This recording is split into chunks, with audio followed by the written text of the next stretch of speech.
샬롬, 사순절을 잘 보내고 계십니까? 사순절이 되면 많은 사람들에게 알려진 곡이 있습니다. 그 곡 제목은 미제레레입니다. 이 곡은 성금요일 날 예수님께서 십자가에 달려 돌아가신 그날의 미사곡으로 많이 사용되고 있습니다. 원래 미제레레는 말은 미제레레 데우스라는 말을 줄인 말인데요. 그 뜻은 하나님 우리를 불쌍히 여기시고 우리에게 자비를 베푸소서라는 말입니다. 이 곡은 알레그리라는 사람이 작곡했는데 그 가사는 우리가 잘 아는 시편 51편을 기반으로 만들어진 곡입니다. 그런데 이 곡이 더 유명해진 것은 그 당시 교황이 알레그리가 이 곡을 지었을 때 너무나 황홀하고 너무나 아름답기 때문에 이 악보를 봉인해 버렸습니다. 그래서 1770년이 되기까지, 다시 말해서 이 악보가 공개되기 전까지 많은 사람들이 이 곡을 듣고 싶어도 외부에선 들을 수 없고 꼭 성 바티칸 성당, 시스티나 성당에 와서 들을 수밖에 없는 거죠. 작곡자 알레그리는 이 곡을 쓰고는 음악사의 한 획을 긋고 성 바티칸 성당의 작곡자로서 평생 많은 곡을 작곡하고 섬기면서 살게 되었습니다. 아마 여러분들도 이 곡을 한번 들어보시면은 그 깊이와 또 그 은혜가 충만하여서 우리 마음속에 예수 그리스도께서 우리를 위해서 죽으시고 또한 우리를 위해서 모든 것을 내어주신 그 은혜를 깊이 감상할 수 있는, 또 묵상할 수 있는 그런 좋은 곡이라고 생각합니다. 알레그리의 미제레레처럼 미술사에 있어서 또 하나의 미제레레가 있습니다. 그것은 조르주 루오의 미제레레가 미술사에 알레그리처럼 한 획을 그었습니다. 파리 외곽의 빈민에서 태어나 화가의 꿈을 포기하지 않고 당대 종교 화가로서 인정받은 조르주 루오는 1918년 이후부터 본격적으로 그리스도의 순환을 주제로 종교화를 그리기 시작했습니다. 루오는 자신의 죄악으로 인해 하나님 앞에서 간절히 죄를 용서받고 하나님의 자비를 구하는 다윗의 모습을 떠올리게 됩니다. 그리고 다윗의 모습을 떠올리며 미제레레라는 작품을 구상을 하게 됩니다. 특별히 1914년에 있었던 제1차 세계대전을 그 참혹상을 그는 주목하면서 인간이란 존재가 도대체 어떤 존재인가, 또한 얼마나 잔인하고 추한 존재인가를 아주 절절하게 느끼게 되었습니다. 루오는 폭탄이 투하되고 또한 지옥 같은 전장에서 살기 위해서 몸부림치는 그 인간의 모습 속에서 하나님의 구원을 간절히 구하게 되는 거죠. 그래서 그는 파나집 미제레레를 작업하게 됩니다. 인간이 그토록 찬양했던 과학과 또 물질 문명은 오히려 인간을 처참하게 파괴하는 수단으로 전락하면서 그 한계를 드러내게 되었습니다. 그토록 찬양했던 과학의 발전의 한계를 자각하고 하나님의 영적인 세계를 더욱더 갈구하게 된 것이죠. 루오는 이러한 전쟁과 또 사회 부조리, 이러한 어떤 두 가지가 가져온 혐오와 또 연민을 예수 그리스도 안에서 새로운 영적인 차원으로 승화시켰습니다. 루오는 깊은 성찰과 함께 자신이 깨달은 것을 이제 작품으로 하나씩 표현을 하게 되었습니다. 루오는 오랜 고뇌와 작품에 대한 진념으로 그의 삶의 역작인 58개의 파나 작품을 구성하여 마침내 미제레레라는 작품을 완성하게 되었습니다. 이 작품의 주제는 인간의 참혹한 현실과 하나님의 자비하심입니다. 루오는 먼저 미제레레의 작품을 처음으로 수채화로 그렸습니다. 어느 날 루오의 작품을 본 그의 후원자 앙브루아즈 볼라르는 이것을 동판으로 만들어 볼 것을 권하게 되었습니다. 그러자 루오는 본격적으로 1914년에 동판 제작 기법을 익히게 됩니다.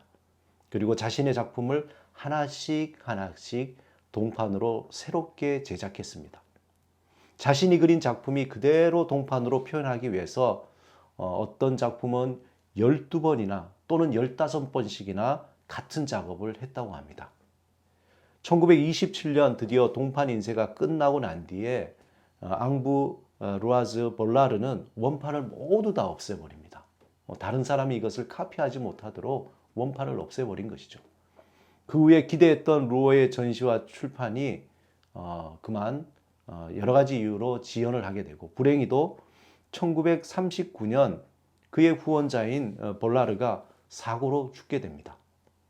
그러자 루오의 작품은 후원자의 자녀들 간의 여러 가지 소유권 다툼으로 분쟁에 휘말리게 되죠. 설상가상으로 그 사이에 세계 2차 대전이 발발하게 되고, 결국 루오의 전시회와 출판은 루오가 세상을 떠나기 전인 1948년이 돼서야, 10년 전이 돼서야 이루어졌습니다.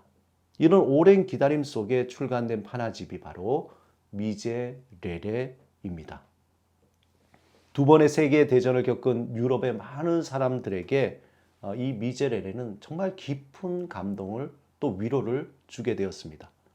이 판화집에서 루오는 지난날 파리 교회 빈민가에서 자신이 태어나고 살아올 때에 그와 함께했던 가난한 사람들, 노숙자들, 외톨이들, 노동자, 매춘부, 뚜쟁이, 사형수, 그리고 농부나 슬픈 사람들, 맹인들, 이 사회에 부당하게 대우받고 소외된 사람들을 하나씩 그 작품으로 표현한 것입니다.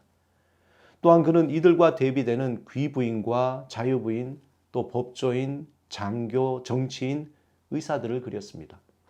이러한 사람들 사이에 그는 고난과 멸시당하고 부활하신 예수 그리스도를 표현하게 된 것입니다.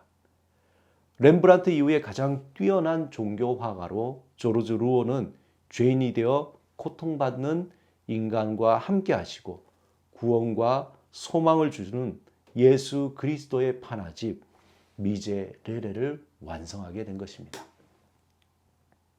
특별히 이 판화집에서 루오는 58점의 작품, 그 작품을 처음 1번부터 33번까지 전반부를 미제레레, 그리고 34번에서 58번까지를 전쟁이라는 주제로 작품을 만들었습니다.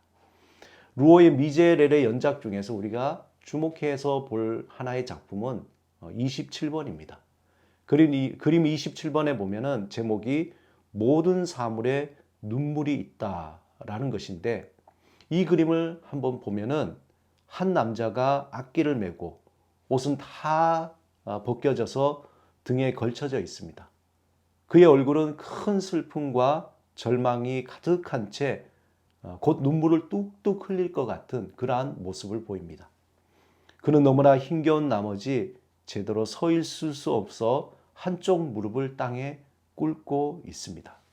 하늘을 쳐다보며 혼신의 힘을 다해 살아가고자 하는 그 사람은 하나님께 도움을 청하듯한 모습을 보이고 있습니다. 이러한 모습이 바로 현대를 살아가는 우리들의 모습이 아닐까. 특별히 이 코로나19로 인해서 많은 고통을 받는 사람들의 모습이 아닐까 생각합니다. 이 세상은 어떻게 보면 눈물의 골짜기라고 말할 수 있습니다. 한 골짜기를 넘으면 또 다른 골짜기가 나오고, 또 그 골짜기를 넘어서면 또 다른 골짜기가 우리를 가로막습니다. 그러기에 우리는 하나님의 자비하심이 필요합니다. 우리가 연약하기 때문에 하나님의 자비하심을 구할 수밖에 없습니다. 어떻게 보면은 우리가 하나님의 자비하심을 구한다는 것이 우리에게 복입니다. 만약 우리가 하나님의 자비하심이 없다라고 하는 그 순간이 오히려 우리에게는 위기의 순간이요, 또한 하나님의 사랑에서 멀어지는 순간입니다. 우리를 향해 항상 용서하시고 자비를 베풀어 주시고 또 고통을 품어주시는, 또 우리를 향해 도우시고자 하는 그 하나님을 우리는 전적으로 의지해야 합니다.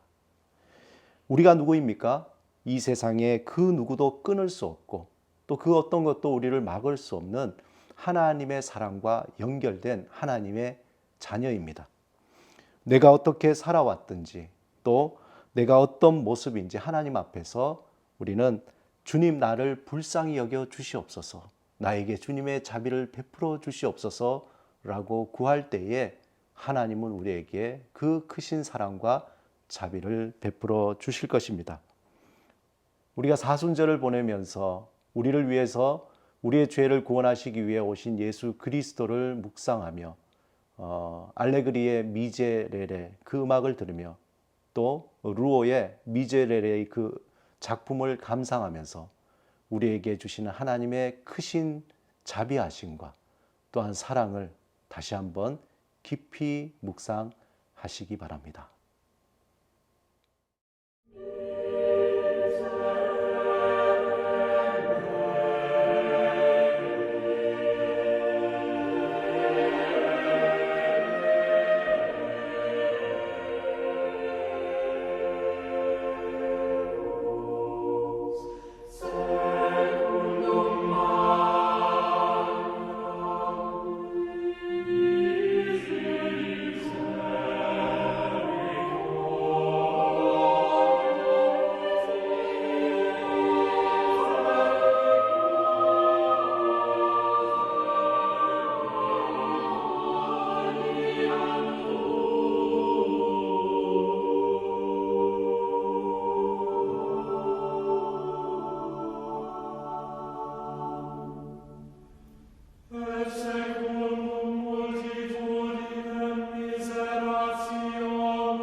La